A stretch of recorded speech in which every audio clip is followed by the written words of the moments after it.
called this gathering many different things. For a while it was law of attraction. Then we began talking about the science of deliberate creation, because it is a science, because it is ever expanding, and it must be deliberate if you have any control over your own experience. But you got so carried away with that, you began to turn the science of deliberate creation into that effort thing that you're so used to. And that effort thing doesn't work, because that effort thing is mostly pushing against what you don't want. And so we began calling the art of allowing. The art of allowing. The art of allowing what? The art of allowing my personal alignment. The art of allowing my connection to source energy. The art of allowing my passageway to be open so that that clear thought can flow. The art of allowing my abundance and well-being. The art of allowing myself to be in my physical body and really be the extension of source energy that I was born to be. The art of allowing the source who flows to me and through me to be recognized by me. The art of realization, the art of realizing all of the resources that are abundantly surrounding me. The art of allowing, practicing the path of least resistance. How can I most allow who I really am to flow, to be present, to be demonstrated in this moment? So we're eager to talk with you about anything that you want to talk about. There is nothing that is off limits. What we want to help you to realize, and it will be really easy for you to realize it in this environment, is that you are capable of anything that you desire with just a little vibrational tweaking. And that vibrational tweaking is easy, but it's something that you have to practice. And because you've practiced opposition to it for a while, then letting go of those practice thoughts will be a part of the process of your coming into alignment more with who you are. As we visit, it will become clearer and clearer. We'll talk with each of you in the way that is most likely to lead you down your path of least resistance to a vibrational stance that will help you to allow what you want, to allow the clarity in the moment. Did you know that the vibration of a question and the vibration of an answer are different vibrations, different frequencies?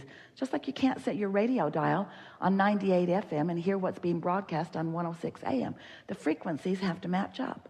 The transmitter and the receiver have to be in sync. So you have been, through the exposure to life, you've been synthesizing, sorting, sifting, coming to conclusions and preferences, and you've been launching rockets of desire with the help of the source within you.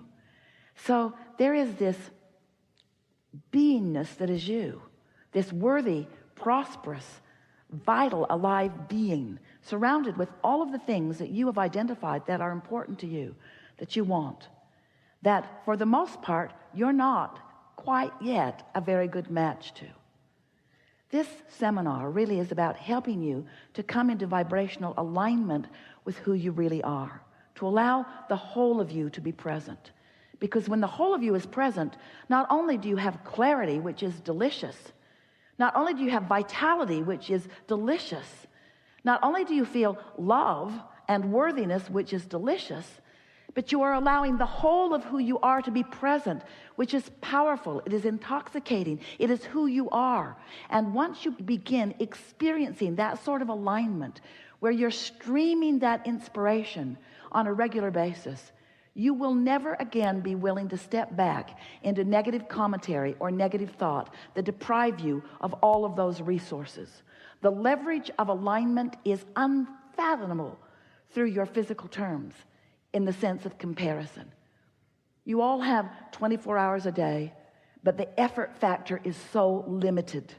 When you are counting on your effort to compensate for alignment that you're not doing, you just can't make it up with hard work.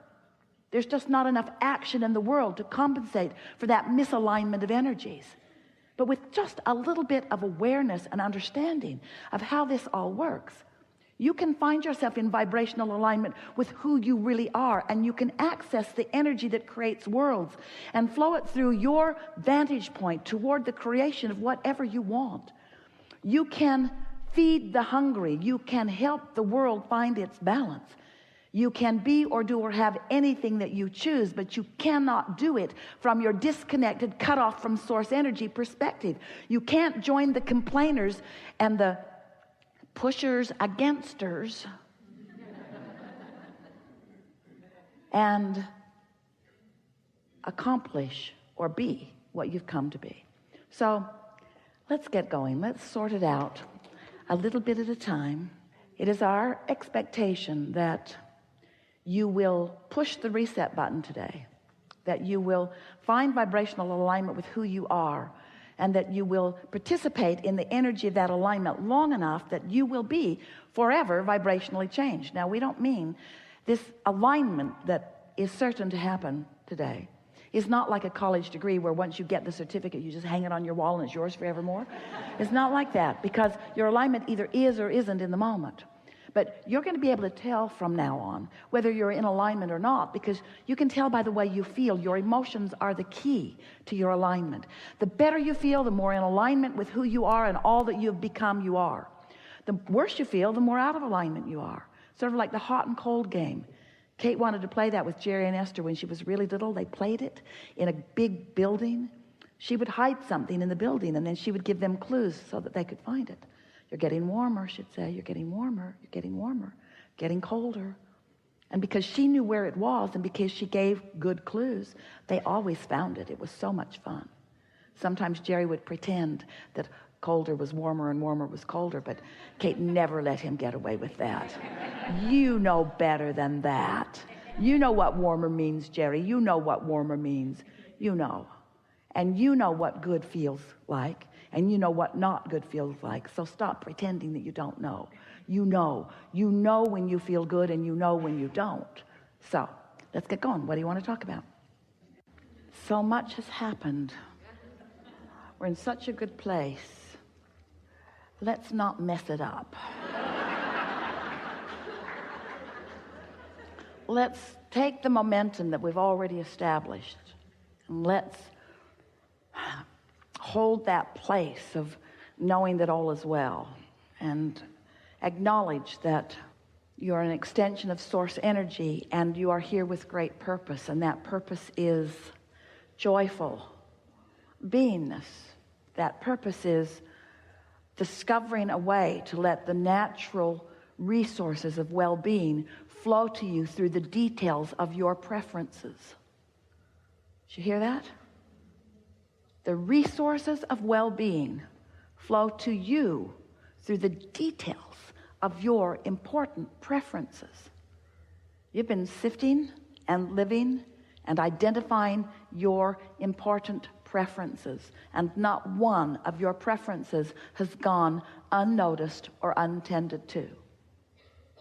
Who you are and what you want in detail beyond our ability to find verbal description exists in your vortex, in your vibrational reality. And now it's your work to create somehow, you're going to have to figure it out, a vibrational atmosphere, a mood. You are the creator of the mood that allows you the realization of the unfolding of all of these preferences. And you've put enough there to keep yourselves happily discovering for 20 or 30 lifetimes. It's such an abundance of magnificent detail that you have defined and that you still continue to define. If you can stop comparing yourself to others and no longer feel a need to defend your position or to justify it or to rationalize it, to be righter than this person.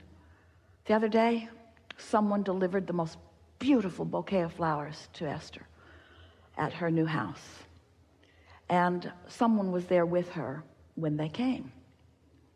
And the flowers were so big and so heavy. It was hard to get them to the place she wanted them to be, but she managed it. And, oh, they're so pretty. And then she clinked on the vase and she said to this person, yeah, that's a glass vase. And the person said, no, it isn't, it's plastic. So Esther took her ring, clinked it. Oh, it's glass. It's glass. No, it's not, it's plastic.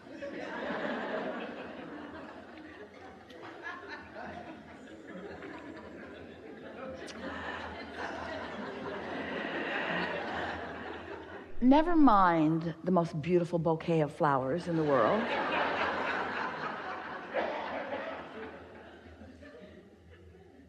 This vase is glass.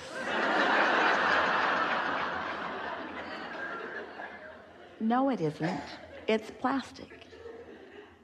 And Esther used all of her restraint to just not drop it on the floor. Because it felt really important that this person understand the rightness of Esther's assumption. It is glass, but so what? So what? Does it really matter? Apparently so. Does it matter? Your life has brought you to assumptions. Your life has brought you to policies. Your life has brought you to decisions. And you want to defend them, and we want to ask you why. Why do you need to defend your positions when there's only one truth that you need to remember, and that is you are blessed beyond verbal description, and source energy is flowing to you constantly, and everything that you have ever wanted is available to you. All you got to do is love yourself enough to stop arguing for your limitations, to stop justifying and defending and rationalizing. You got to give up the idea of earning it and accept that it exists, you see. Because in the belief of your unworthiness, there is effort that you're applying that is blocking the stream of well-being that is around you at all times. And that is why you don't feel good. It's why you have negative emotion. It's why you have a headache. It's why you get sick. It's why life isn't fun. You got to look for joy where it is, where it's easy to find, and then watch what happens next. We want to say to you that you are loved. But more than that, we want you to hear it and know it when you hear it. We want to say to you that you are loved in the purest form, but words don't teach. You have to let the universe show you how loved you are. But the tricky thing about that is you won't let the universe show you how loved you are when you don't feel loved. So you're in this sort of cycle of not feeling loved but needing something to give you the reason to feel loved before you feel loved, but you can't get there from there. So just go find some way to feel love, will you? Just go somewhere. Just go somewhere and look for the evidence of it, because it's all around you. Like, for example, you could notice that the sun came up this morning. Now, you want to say, oh, that wasn't for me. Oh, yes, it was. Oh, yes, it was. The earth is spinning in its orbit. Oh, that's not for me. There are so many others. I don't feel loved unless I'm separated out and I'm the only one who is loved. Then I will feel love. I'll find a lover who will just love me, who will give me undivided attention. You see what we're getting at? You have to accept the oneness of all and feel the love that is offered and take your share of it, because it's offered to you. It's not offered around you. It's not offered with you being exception of it. It's offered to you constantly, steadily, all the time, no exceptions. Get out there and find the evidence of it, and let the momentum of that increase until the well-being of your life is evidenced to you in every possible way.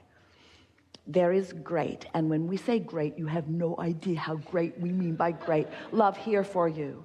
And for now, we are complete.